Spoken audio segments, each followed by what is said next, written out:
అధిక బరువు అనేక సమస్యలకు కారణం. సాహితీ యోగా ఆన్లైన్ క్లాసులో జాయిన్ అవ్వండి.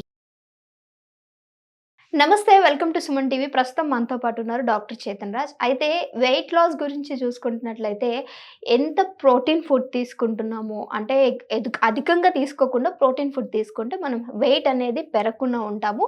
సో మన హెల్త్ చాలా మంచిగా ఉంటుందని చెప్పేసి డాక్టర్స్ చెప్తూ ఉంటారు. కానీ ఈరోజు డాక్టర్ చేతన్ గారు మనతో ఒక కొత్త విషయాన్ని పంచుకోబోతున్నారు. అదేంటో తెలుసుకుందాం. నమస్తే సార్. నమస్తే మేడం. సో మీరు ఇప్పుడే అన్నారు ఒక కొత్త విషయాన్ని, కొత్త టాపిక్ని చెప్తాను అని, దట్టు వెయిట్ లాస్ కోసం. సో అసలు ఏంటి అనేది నాకు కూడా తెలుసుకోవాలని సార్. అసలు వెయిట్ గెయిన్ అవుతుంది కదా, ఇప్పుడు మనిషి బరువు పెరుగుతుండు, బాగా లడ్డు అయిపోయిందంటే బయట వాళ్ళు చెప్తారు కదా, అరే ఏంది ఇంత లావ్ అయిపోయినావు, అప్పుడు ఆలోచిస్తాడు అది వెయిట్ తగ్గాలనేసి. కానీ వెయిట్ వల్ల చాలా బాడీకి ప్రమాదం అవుతుంది. ఎట్లా, మన హార్ట్ ఎఫెక్ట్ అవుతుంది, కిడ్నీ ఎఫెక్ట్ అవుతుంది, మోకాలు నొప్పులు వస్తాయి. ఇవి మనందరికీ తెలుసు. కానీ పీసీఓడి కూడా వస్తుంది వెయిట్ ఎక్కువ ఉండడం వల్ల. హార్మోనల్ ఇంబ్యాలెన్స్ కూడా అవుతుంది వెయిట్ ఎక్కువ ఉండడం వల్ల. పీరియడ్ సరిగా రారు. మళ్ళీ దాని తర్వాత ఏంటంటే వాళ్ళకు పిల్లలు పుట్టడానికి కూడా కష్టం అయిపోతుంది. ఇవి కూడా అవుతాయి, చాలామందికి తెలియదు. మళ్ళీ థైరాయిడ్ రోగం సమస్య, షుగర్ వ్యాధి, ఇవి అన్ని హార్మోన్స్కి సంబంధించింది. సో హార్మోనల్ ఇంబ్యాలెన్స్ కూడా అవుతుంది. వెయిట్ పెరుగుతూ హార్మోనల్ ఇంబ్యాలెన్స్ కూడా అవుతుంది ఇవన్నిటి. అయితే ఇది ఎందుకు అవుతుంది, మీరు వింటే కూడా షాక్ అవుతారు. ఇప్పుడు వెయిట్ ఎక్కువ ఉంటుంది కదా మనుషులది, ఆ వెయిట్ పెరగడానికి మనం అందరూ ఏమనుకుంటాం, ఎక్సర్సైజ్ చేస్తలేం, టైంకి నిద్రపోతలేం, ఇవన్నీ ఉన్నాయి. ఒక 30% 40% కేసెస్లో అయితే ఉంటుంది. అండ్ ఓవరాల్గా చూసుకుంటే ఇవి ఉంటాయి ప్రాబ్లమ్స్. ఇవి కరెక్ట్గా చేసుకున్న తర్వాత కూడా వెయిట్ లాస్ అవ్వట్లేదు. ఆహారం తక్కువ చేస్తే కూడా వెయిట్ లాస్ అవ్వట్లేదు. దానికి ఏముంది కారణం అంటే, ఇప్పుడు చూడండి, A4 సైజ్ పేపర్ ఉంటుంది కదా, A4 సైజ్ పేపర్ ఏదైతే ఉంటుంది, ఇప్పుడు 4 సైడ్స్ అనుకోండి. 4 సైడ్స్ అంటే ఒక డబ్బాలాగా తయారవుతుంది కదా, ఒక షూ బాక్స్ అంతా తయారవుతుంది. మన షూస్ కూడా సరిగా ఫిట్గా దాంట్లో. మనం తింటాం కదా చికెన్, ఆ చికెన్ మొత్తం పెద్దగైనప్పుడు వరకు ఆ కోడి అంత సైజ్ బాక్స్లో ఉంటుంది, అంత సైజ్ బాక్స్లోనే ఉంటుంది. దానికి ఇట్లా ఫ్రీ ఇడ్చేసి ఇట్లా తిరగడం ఫుల్ డే ఉండదు. ఆ బాక్స్లోనే జీవితం. ఆ బాక్స్లోకి వెళ్ళి తీసి డైరెక్ట్ కోషుడు ప్యాక్ చేయడం, ఇవ్వడం, ఇట్లుంటుంది. ఆ కోడికి హార్మోనల్ ఇంబ్యాలెన్స్ అవుతుందా కాదా మీరు చెప్పండి. అవుతుంది కదా. మళ్ళీ దాని తర్వాత ఈ కోళ్ళు 2 రకాలు ఉంటాయి, లేయర్లు, బ్రాయిలర్లు. ఇప్పుడు లేయర్ల పని ఏంది, డైలీ గుడ్లు ఇవ్వాలి. బ్రాయిలర్ల పని ఏంది, దాని వెయిట్ కరెక్ట్గా అవ్వగానే దాని చికెన్ షాప్కి వెళ్ళిపోతుంది. అది చికెన్ షాప్ పోయినాక కూడా అక్కడ హైజీన్ ఉంటుందా, ఉండదు. అండ్ వెరీ ఇంపార్టెంట్లీ ఏంటంటే, ఇవి ఫ్యాక్టరీ లాగా ఉంటాయి అన్నమాట.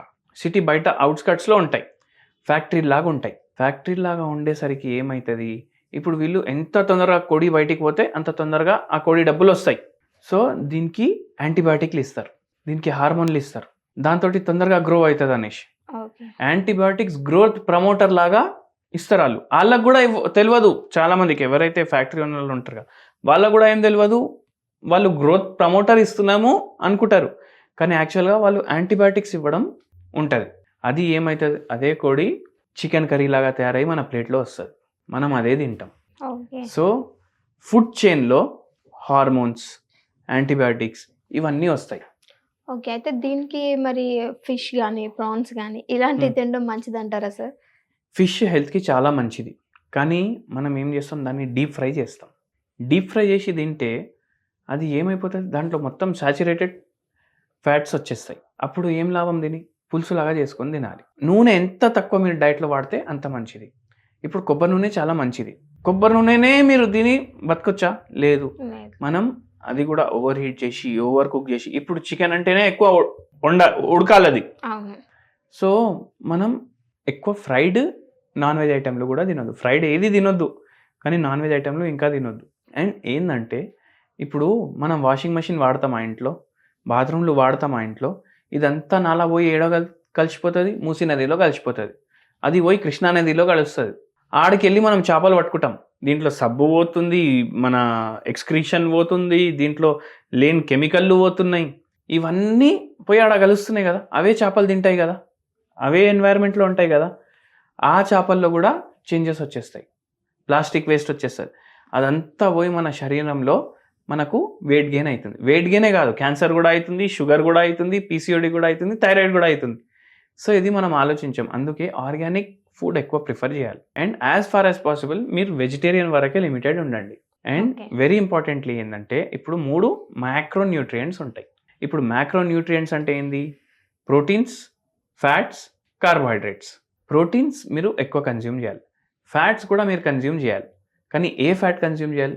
గుడ్ ఫ్యాట్ కన్జ్యూమ్ చేయాలి. ఫ్యాట్లో కూడా 2 రకాలు ఉంటాయి మళ్ళీ, గుడ్ ఫ్యాట్, బ్యాడ్ ఫ్యాట్. మళ్ళీ ప్యాకెట్లో మనం చిప్స్లు కొనడం, మ్యాగీలు, బిస్కెట్లు ఇవన్నీ కొనేసి తింటాం కదా, దాంట్లో ట్రాన్స్ ఫ్యాట్స్ ఉంటాయి. ట్రాన్స్ ఫ్యాట్స్ అంటే బ్యాడ్ ఫ్యాట్ కన్నా డేంజర్ ఫ్యాట్. అది బ్యాడ్ ఫ్యాట్ కన్నా డేంజర్ ఫ్యాట్. అది ఎందుకు కలుగుతుంది దాంట్లో?